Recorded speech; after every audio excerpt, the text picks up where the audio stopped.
যে 31st night আজকে 31শে December, যেটি বর্ষের শেষ দিন, ইংরেজি নববর্ষের শেষ দিন, সেদিন এই 31st ডেকে উদযাপন করবার জন্য অনেক কর্মসূচি গ্রহণ করা হয়ে থাকে। সমগ্র বিশ্বব্যাপী হয়, আমাদের দেশেও হয়ে থাকে, বিভিন্ন সামাজিক সাংস্কৃতিক ক্ষেত্রে এগুলো হয়ে থাকে। কিন্তু এই উৎসবকে কেন্দ্র করে যেটি বিশেষভাবে পরিলক্ষিত হয়ে থাকে, ব্যাপকভাবে বেপরোয়াভাবে শব্দ দূষণ ঘটে থাকে। এই শব্দ দূষণ কিভাবে ঘটে? আতশবাজি ফোটানো, পটকা ফোটানো, উচ্চস্বরে শব্দযন্ত্রের ব্যবহার সহ আরো অন্যান্য ক্ষেত্রে, অন্যান্য প্রেক্ষাপটে মারাত্মকভাবে এই শব্দ দূষণ হয়ে থাকে। এমনিতেই আমাদের দেশে শব্দ দূষণের মাত্রা গ্রহণযোগ্য পর্যায় থেকে অনেক উপরে, এটি আপনারা সকলেই জানেন। এই শব্দ দূষণ, আমরা পরিবেশ দূষণের অন্যান্য যে বিষয়গুলো আছে, বায়ু দূষণ, পানি দূষণ, সেই বিষয় নিয়ে আমি এই মুহূর্তে বলছি না, আমি শব্দ দূষণ নিয়েই বলছি। এই শব্দ দূষণ নিয়ন্ত্রণ ও রোধকল্পে আমাদের মাননীয় উপদেষ্টার নেতৃত্বে অনেক কর্মসূচি আমরা গ্রহণ করেছি। আপনারা সেগুলো আমি মনে করি অবহিত। বিমানবন্দরে ওই জোনটিকে শব্দ দূষণ মুক্ত করবার জন্য আমরা গ্রহণ করেছি। যানবাহনের হর্নের ব্যবহার বন্ধ করা, অন্যান্য ক্ষেত্রে আমাদের কার্যক্রম চলমান রয়েছে।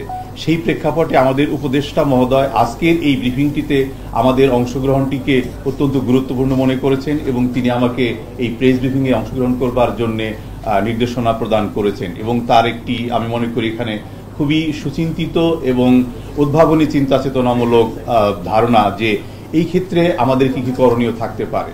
শব্দ দূষণের কি ক্ষতি হয় আমি সংক্ষেপেও যদি বলি, এখানে মারাত্মক স্বাস্থ্য ঝুঁকির কারণ ঘটে শব্দ দূষণের কারণে।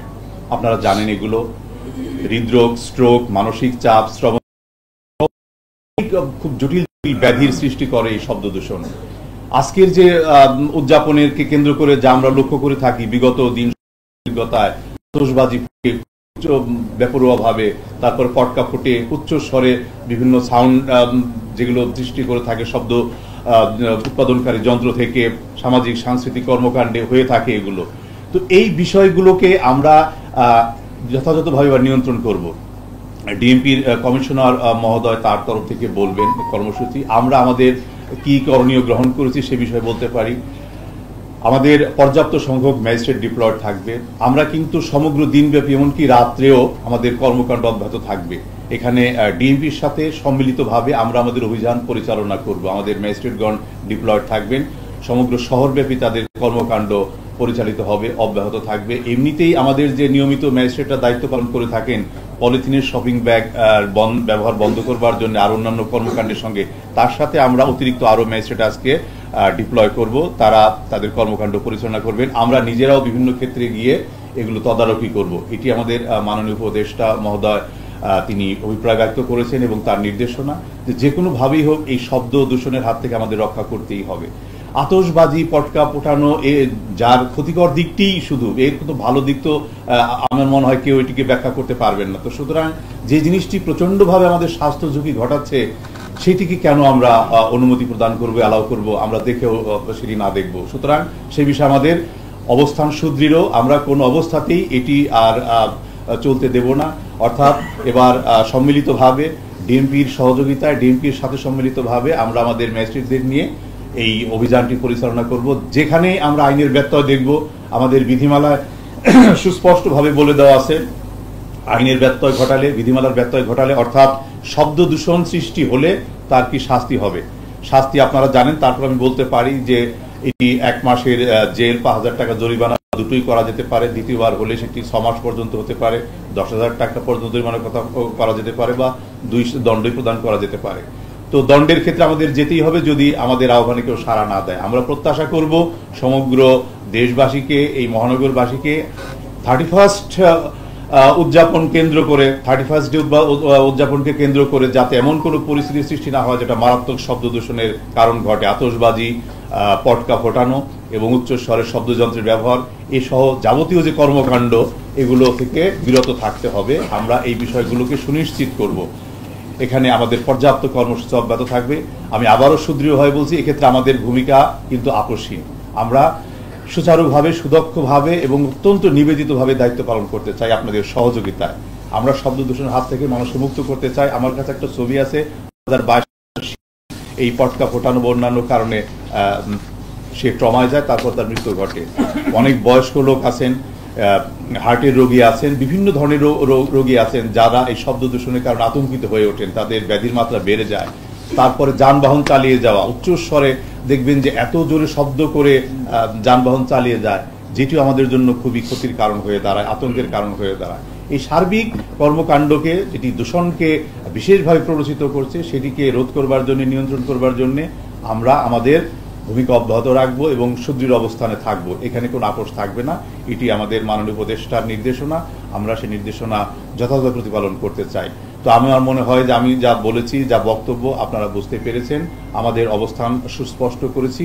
শব্দ দূষণ নিয়ে অনেক বিস্তারিত বলা যেতে পারে, তার ক্ষতিকর দিকে আমি দুই একটি বললাম, আরও অনেক আছে যারা এই বিষয়ে অভিজ্ঞ, তারা আবার বলতে পারবেন। আমরা সাধারণ দৃষ্টিকোণ থেকে যে ক্ষতির বিষয়গুলো বললাম, এখানে শব্দ দূষণজনিত কারণে যে মৃত্যু ঘটে, অর্থাৎ শব্দ দূষণজনিত কারণে যে রোগের সৃষ্টি হয় তা থেকে মৃত্যু, এই সংখ্যাটাও কিন্তু খুব আতঙ্কজনক। প্রতি বছর প্রায় আনুমানিক 12 থেকে 15,000 লোকের মৃত্যু ঘটছে এভাবে। তো এরকম আরও অনেক স্বাস্থ্য ঝুঁকির বিষয় আমরা উত্থাপন করতে পারি। এই সার্বিক বিষয় বিবেচনা রেখে আজকে যে পরিকল্পনা রয়ে গেছে, শব্দ দূষণ ঘটতে পারে যেখানে পটকা ফোটানো, আতশবাজি ফোটানো, আমি বারবার শব্দগুলো উচ্চারণ করছি, এগুলো থেকে বিরত থাকতেই হবে। আমরা বিরত রাখবো, আমরা আহ্বান জানাচ্ছি। আমাদের আহ্বানে সাড়া দিলে আমরা আনন্দিত হব, না হলে কিন্তু আমাদের আইন শৃঙ্খলা কার্যক্রম, আমাদের এনফোর্সমেন্ট বিশেষভাবে বলবৎ থাকবে, আকস্মিকভাবে। তো আমি এই প্রতিশ্রুতি আপনাদেরকে দিয়ে আমি আমার কথা শেষ করছি। ধন্যবাদ সকলকে। হ্যাঁ, একটু পরে করেন, আমি লিখে রাখছি, পরে করুক। ধন্যবাদ শ্রদ্ধেয় তপন কর বিশ্বাস, অতিরিক্ত সচিব, পরিবেশ দূষণ নিয়ন্ত্রণ ও আইন বিভাগ, তার শব্দ দূষণ সম্পর্কে বিস্তারিত তুলে ধরার জন্য। এই পর্যায়ে আমি বিনীত অনুরোধ করছি 21st নাইট ও ইংরেজি ঢাকা মহানগর পুলিশ কর্তৃক আয়োজিত জারিকৃত বিভিন্ন নির্দেশনা এবং নিরাপত্তা পরিকল্পনা সম্পর্কে উপস্থিত সাংবাদিক ভাই বোন এর উদ্দেশ্যে বিস্তারিত তুলে ধরার জন্য। আমি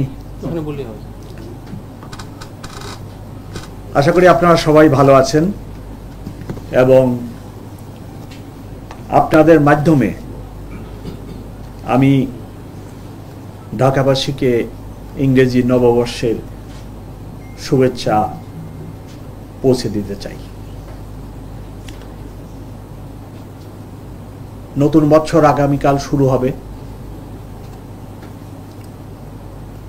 বিগত বছর, যে বছর আজকে শেষ হয়ে যাচ্ছে, নানা ধরনের ঘটনা পার করে আমরা নতুন বছরে আগামীকাল পা রাখব এবং আমাদের আগামী বছরের দিনগুলো যাতে ভালো যায় সেই জন্য মহান আল্লাহ পাকের কাছে আমরা সবাই প্রার্থনা জানাই।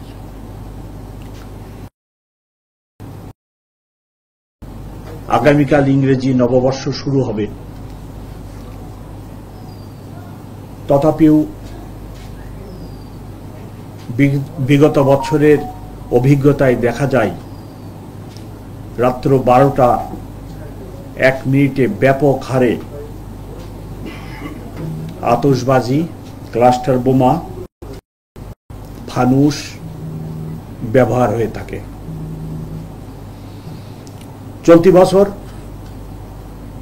আজকের শেষ দিন, আজকে রাত্রে একই ধরনের ঘটনা ঘটার আশঙ্কা আছে। সেজন্য আজকে আমরা এই ব্রিফিং এর আয়োজন করেছি এবং এবছরই এই ব্রিফিং এর ব্যতিক্রম হচ্ছে পরিবেশ মন্ত্রণালয়ের অতিরিক্ত সচিবের উপস্থিতি এবং উনি আপনাদেরকে আতশবাজি, শব্দ দূষণ এবং অন্যান্য এই ধরনের কার্যক্রমের কি বিরূপ প্রতিক্রিয়া হয় মানুষের দেহে এবং পরিবেশে, সেটা বিস্তারিত বলেছেন। আমি বা আমার সহকর্মীরা এই ব্যাপারে কোনো বিশেষজ্ঞ নয়, তবে আমরা সাধারণ মানুষ হিসেবে জানি যে শব্দ দূষণ আমাদের শরীরের উপরে কি ধরনের বিরূপ প্রতিক্রিয়া ফেলে। ঢাকাবাসীর কাছে আমার অনুরোধ থাকবে যে আমরা এইরূপ কর্মকাণ্ড থেকে নিজেদেরকে বিরত রাখি। আমাদেরকে ভাবতে হবে যে বাসার ছাদে আমরা এই কর্মকাণ্ডটি করি, সেই বাসার ছাদের ইমিডিয়েট নিচতলায় একজন 80 বছরের বৃদ্ধ লোক হয়তো অনেক কষ্টের পরে একটু ঘুমানোর চেষ্টা করছেন, অথবা কেবলই তিনি একটু ঘুমিয়ে পড়েছেন। আপনার এই বিকট শব্দে তার ঘুম ভেঙে যায়, সে আরো অনেক কষ্ট পায়। আমাদের প্রত্যেককে এটি ভাবতে হবে। হাসপাতালের পাশে যদি এইরূপ বিকট আওয়াজ হয়, হাসপাতালে যেনারা মুমূর্ষু রোগী থাকে তারা কষ্ট পায়। সারা বছর ধরে যখন স্কুল টাইমে স্কুলে জ্যাম লাগে, আমাদের ড্রাইভার সাহেবরা সমানে হর্ন বাজায়। উনি নিজে সামনে দেখেন যে জ্যাম লেগে রয়েছে, ওনার সামনে 200 গাড়ি দাঁড়ায় রয়েছে, তারপরেও উনি কেন হর্ন বাজান আমার কাছে বোধগম্য নয়। এবং এই শব্দের সৃষ্টি করে একটা বিভীষিকাময় আবহাওয়ার সৃষ্টি করেন। এই সকল কর্মকাণ্ড থেকে পুলিশ বা পরিবেশ মন্ত্রণালয় যথেষ্ট নয়। প্রত্যেকটা নাগরিকের, ঢাকাবাসীর প্রত্যেক বাসিন্দার একটি দায়িত্ব আছে। আপনি যে গাড়িতে চড়েন আপনারও দায়িত্ব আছে আপনার ড্রাইভার সাহেব যত্র এরূপ হর্ন বাজান কিনা, আপনার ড্রাইভার সাহেব ট্রাফিক আইন মেনে গাড়ি চালান কিনা।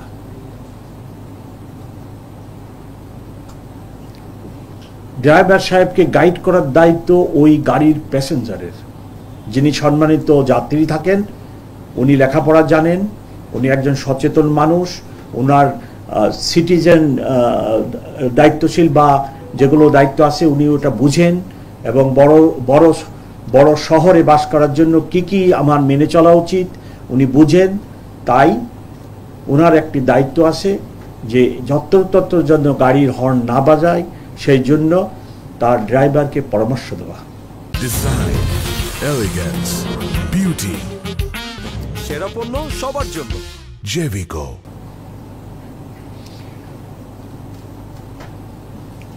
গত 1 সপ্তাহ যাবত আমরা আতশবাজি, রকেট বোমা, ক্লাস্টার বোমা, পটকা ইত্যাদি যাতে নববর্ষ উপলক্ষে ব্যবহৃত না হয় সেই জন্য ঢাকা মেট্রোপলিটন পুলিশ অভিযান চালায়। এবং সেই অভিযানে আমরা চকলেট বোমা, ক্লাস্টার বোমা, পটকা বোমা, আতশবাজি, রকেট বোমা, বিভিন্ন বিস্ফোরক মোট 172 কেজি উদ্ধার করি। এই সংক্রান্তে মামলা হয় 5টি এবং গ্রেপ্তারও 5 জন। উদ্ধার কাজে ডিবি, কোতোয়ালি থানা, লালবাগ থানা, ভাসানটেক থানা ও পল্লবী থানা জড়িত ছিল। আজকের দিনটি নানাবিধ কারণে সিগনিফিক্যান্ট, এবং আমি সব জায়গায় বলি ঢাকাবাসীর জন্য ট্রাফিক একটি দুর্ভোগের নাম।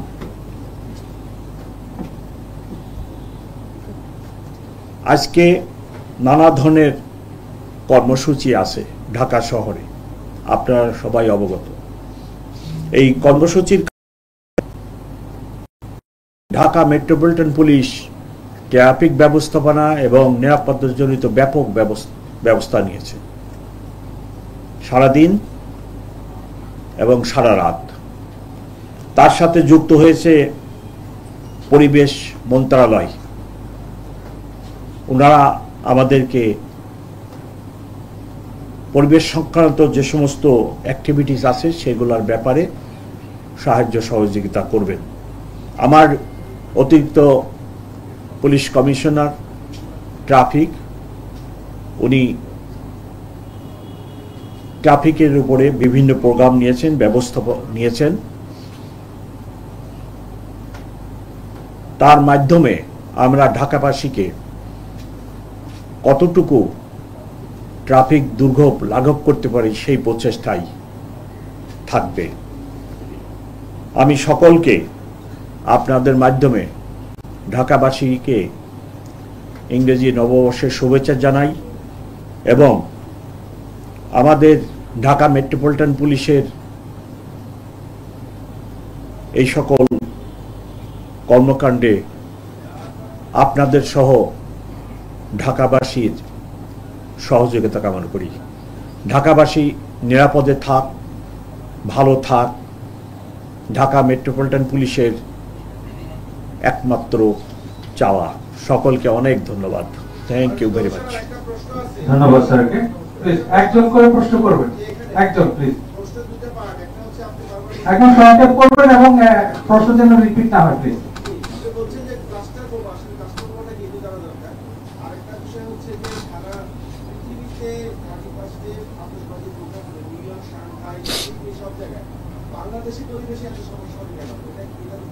আপনি প্রশ্ন করেছেন ঠিক। প্রথম অংশ আমার এডিশনাল কমিশনার অফিস জবাব দেবে, দ্বিতীয় অংশ আমি জবাব দিচ্ছি। সেটা সারা পৃথিবীতে হয়, ঠিক আছে। সারা পৃথিবীর অধিকাংশ দেশে এটি নববর্ষ, আমাদের নয়। দ্বিতীয়ত, আমরা এবছর পারি নাই, পরিবেশ উপদেষ্টা মহোদয় আমাকে বলছিলেন, কিন্তু আমরা এবছর পারি নাই, আগামী বছর ইনশাল্লাহ করব। সেটা হলো সারা শহরে নয়, আপনি একটি নির্দিষ্ট স্থানে এই কাজটি করবেন। সিডনি শহরে আমি এরকম নববর্ষের দিনে আমার সময় কাটছে, কিন্তু সেখানে পুরা সিডনি শহরে এই কাজটি হয় না, মানুষের বাড়ির ছাদে ছাদে এই কাজটি হয় না। ওটি একটা নির্দিষ্ট স্থানে হয়, সেখানে সবাই যায় এই কাজটি করে। আমাদের পরিবেশ উপদেষ্টা মহোদয় আমাকে রিকোয়েস্ট করছিল এবং উনিও চেষ্টা করছিলেন যে এবছরই আমরা এরকম একটি ডিজাইন করব যে আপনারা করেন, কিন্তু এই বছর আমরা পারি নাই। হোপফুলি আগামী বছর আমরা এই কাজটি করব। আর আমার এডিশনাল কমিশনার অফিস আছেন, উনি ওইটার প্রথম অংশের ব্যাখ্যা দিবেন।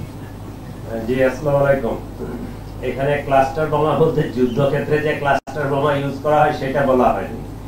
ক্লাস্টার বলতে বলা হয়েছে ওই যে একসাথে কয়েকটা পটকা সংযুক্ত থাকে, ওই ক্রমান্বয়ে ফুটতে থাকে, এইটাই বোঝানো হয়েছে। এই ক্লাস্টার বোমা বলতে ওই যুদ্ধক্ষেত্রের ক্লাস্টার বোমা না। ধন্যবাদ। এখানে ওনাকে একজন প্রশ্ন করতে চাইছিলেন, আপনি বলেন প্লিজ বলেন। বলেন।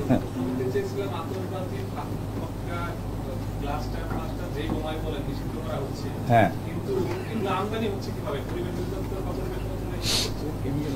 আচ্ছা, আমদানির যে বিষয়টা, এটি কিন্তু বাণিজ্য মন্ত্রণালয়ের সাথে সম্পর্কিত। আর আমি আমার কথা শেষ করতে দেন। আমদানি হচ্ছে কিভাবে? হ্যাঁ, এখন আমদানির বিষয়টা তো অবশ্যই নিরুৎসাহিত, বা এর বিষয়টা কি, এখন আমদানি কিন্তু কোন অবস্থাতে আমরা মানে অনুমোদন করছি না, যেহেতু পটকার যে বিষয়টা ইন্ডিয়া থেকে অবৈধভাবে, আর এটি তো বৈধভাবে যে আসে এমন তো না, অবৈধভাবেই হয়তো আসে। তো আমি যে জিনিসটি বলছি, কমিশনার মহোদয়কে যে প্রশ্নটি করা হয়েছিল যে অন্যান্য বিশ্বেও তো পটকাবাজি বা মানে আতশ ফোটানো হয়। এখন শোনেন, এই সব যদি বিধিমালাটা পুরোটা আপনাদের ক্ল্যারিফাই করে অনেক সময় লাগবে, এতটা যাবে না। আপনি অনুমতি নিয়ে একটি স্পেসিফিক জায়গাতে করতে পারবেন, আবাসিক এলাকাতে এটি করতে পারবেন না, কিন্তু কত ডেসিবেল পর্যন্ত তারও অনেকগুলো বিস্তারিত ব্যাখ্যা আছে। তার মানে এই জিনিসটি যে ক্ষতি হচ্ছে, আতশবাজি বা পটকা যেগুলো আমরা আউটস্ট্যান্ডিং দেখি, শব্দ দূষণ ঘটাচ্ছে 31st নাইটকে কেন্দ্র করে, এর যে প্রচন্ড ক্ষতি হচ্ছে এটি তো আপনারা অবহিত।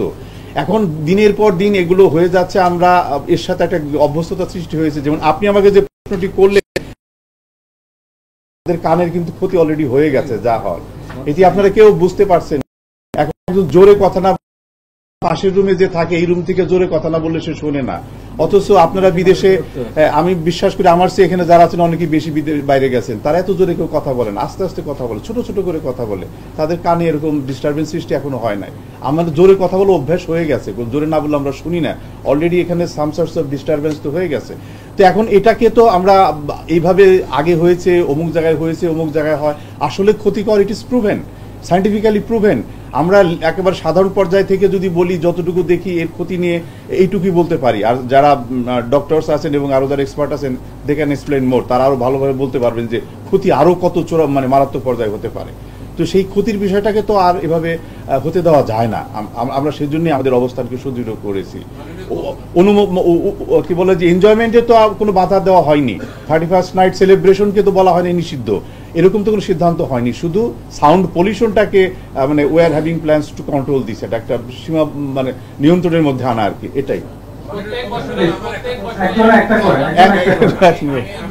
হ্যাঁ,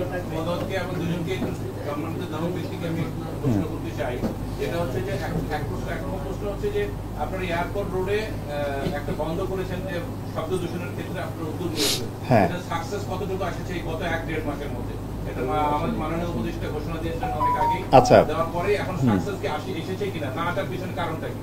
1 নম্বর। 2 নম্বর কথা হচ্ছে আমি সম্মানিত কমিশনারকে জানতে চাই যে সেটা হচ্ছে যে আপনারা যে ফোর্স মোতায়েন করবেন, আপনারা যে শব্দ দূষণ রোধে ফার্স্ট নাইটে কিরকম ফোর্স মোতায়েন করবেন? গত বছরের থেকে বেশি করবেন নাকি এবার কম করবেন? কারণ গত বছর মাত্র 5টি মামলা হয়েছে, কিন্তু ঢাকা শহরে সর্বত্রই আতশবাজি ফুটেছে। এই ব্যাপারে নিয়ন্ত্রণটা কিভাবে সম্ভব? আচ্ছা, তাহলে কমিশনার মহোদয় উনি উত্তর দিক। প্রথম অংশটা উনি বলুন, প্রথম অংশটা আপনি। আচ্ছা, প্রথম অংশ যেটি বলেন কতটুকু হয়েছে, ওটা সিভিল এভিয়েশনকে দায়িত্ব দেওয়া আছে এবং ম্যাজিস্ট্রেট তারা তাদের দায়িত্ব পালন করছে। একটা পার্সেন্টেজ ধরে কতটুকু হয়েছে সেভাবে না বলতে পারলেও উন্নতি হয়েছে এবং ওটা একটা পর্যায়ক্রমিক প্রক্রিয়া, এটা চলমান রয়েছে। আমরা তো সাফল্যের বিষয়ে বিশেষভাবে আশাবাদী, সাফল্যের বিষয়ে বিশেষভাবে আশাবাদী। আপনাদের তরফ থেকে তো সার্বিক সহযোগিতা আমরা পেয়ে যাচ্ছি প্রচারণার ক্ষেত্রে, প্রচারণাটা আরো বেশি জরুরি।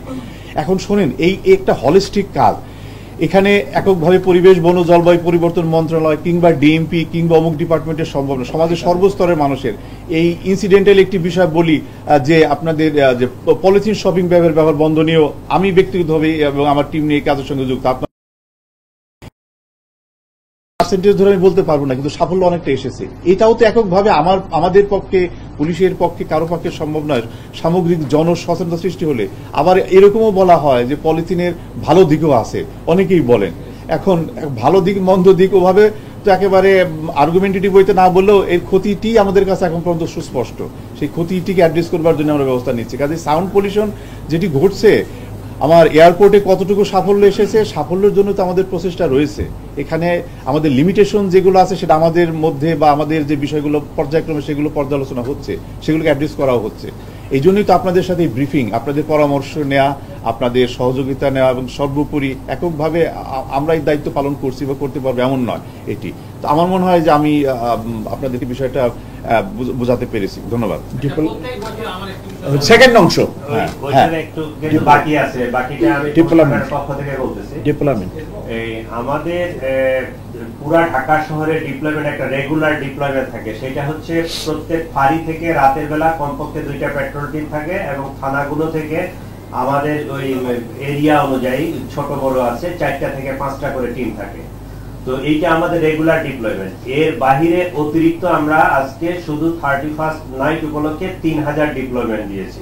3000 আমরা মনে করেছি যে এটা সাফিসিয়েন্ট এবং এনাফ, এবং আমরা কিছু পয়েন্টকে টার্গেট করেছি, যেমন ঢাকা বিশ্ববিদ্যালয় কেন্দ্রিক একটা বেশি ডিপ্লয়মেন্ট থাকবে, গুলশান কেন্দ্রিক বেশি ডিপ্লয়মেন্ট থাকবে।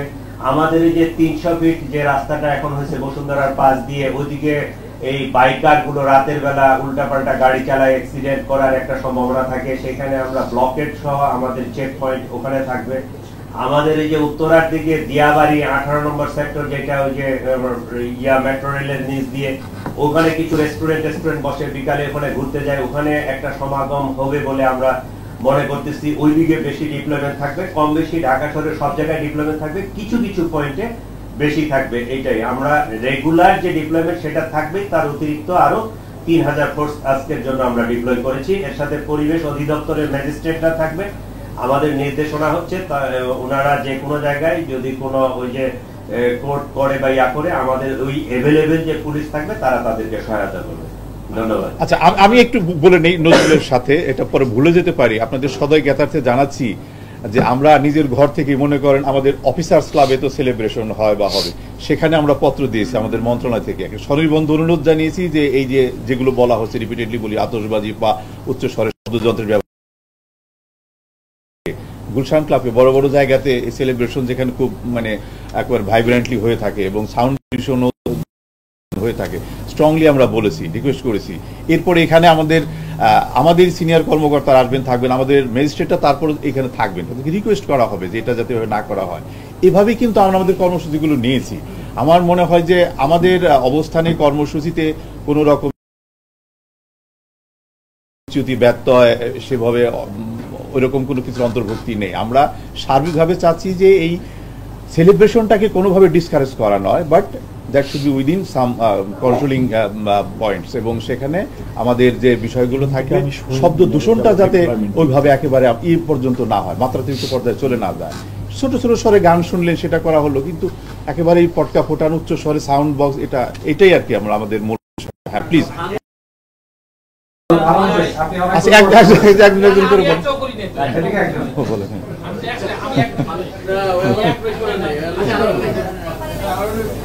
আমি একটি বিষয় জানতে চাই যে প্রত্যেক বছরে ডিএমপির পক্ষ থেকে নির্দেশনা দেওয়া হয়, কিন্তু এগুলো মানে নাগরিক সমাজ এগুলো মানেন না। এই বছরে এই বছরের পুলিশের যে অবস্থা, আপনি কি মনে করেন যে এই বছরে আইন শৃঙ্খলা রক্ষার্থে পুলিশ আগের মতো ভূমিকা পালন করতে পারবে? আমাদের পুলিশ অফিসারদের যে উনি বলতেছেন যে মনোবলের ঘাটতি আছে, সেটা আমরা উতরাই উঠেছি। আমার অফিসারের মনোবলের আর এখন কোনো ঘাটতি নেই, আমরা পূর্ব অবস্থায় ফেরত গেছি এবং আমাদের কোনো সমস্যা নেই। আমরা যে একটা ট্রমা অবস্থায় পড়ে গেছিলাম তার জন্য আমরা ঐকান্তিকভাবে চেষ্টা করেছি এবং এই 4-5 মাস পরে এখন আমার অফিসারদের মনোবল অনেক ভালো, কোনো সমস্যা নেই ইনশাল্লাহ। মাননীয় কমিশনার, আজকে একটা বড় কর্মসূচি আছে, তো কয়েক ঘন্টা পরে 31st নাইট, তার কয়েক ঘন্টা আগে এই কর্মসূচি, যেটাকে অনেক বড় সমাগমের সম্ভাবনার কথা বলা হচ্ছে, সে ব্যাপারে আপনারা কি ধরনের নিরাপত্তা ব্যবস্থা নিয়েছেন এবং এই দুটি ঘটনার মধ্যে? আমার সহকর্মী বলেন তো ডিপ্লোমেট।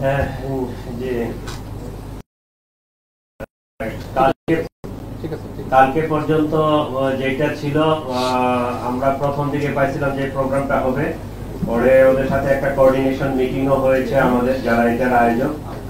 তো অ্যাকর্ডিংলি আমাদের ওই ডিপ্লয়মেন্ট প্ল্যান এইটার জন্য আজকে ওই শহীদ মিনারে বৈষম্য বিরোধী ছাত্র আন্দোলনে ওদের প্রায় ওরা মনে করতেছে 2 থেকে 2.5 লাখ সমাগম হবে এবং পুরা বাংলাদেশ থেকে আসবে। ওদের গাড়িগুলো রাখা, পার্কিং, তাদের ওই যে নিরাপত্তা নিশ্চিত করা এবং আরো কয়েকটা প্রোগ্রাম আছে আজকে, যেমন ওই ছাত্র শিবিরের একটা প্রোগ্রাম আছে, তারপরে দোয়েল চত্বরে আমাদের কিছু রিটায়ার্ড পুলিশ অফিসার সকালে বসছে, আরো কিছু ইনফরমেশন করে ফেলছে।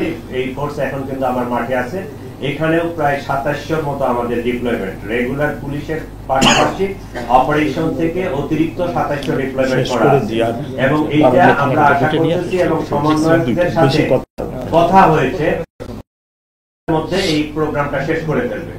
আর আমাদের 31st নাইট কেন্দ্রিক যে ডিপ্লয়মেন্টটা, এটা 4:30 বিকাল 4:30 থেকে নতুন আরেকটা ডিপ্লয়মেন্ট হবে। আমাদের সিকিউরিটি মেজার্স যেগুলো নিয়েছি ঘাটতি নাই, আমরা কোনো এরকম আশঙ্কা করতেছি না, কোনো অমূলক কিছু ঘটবে এরকম আশঙ্কা করি না। ধন্যবাদ।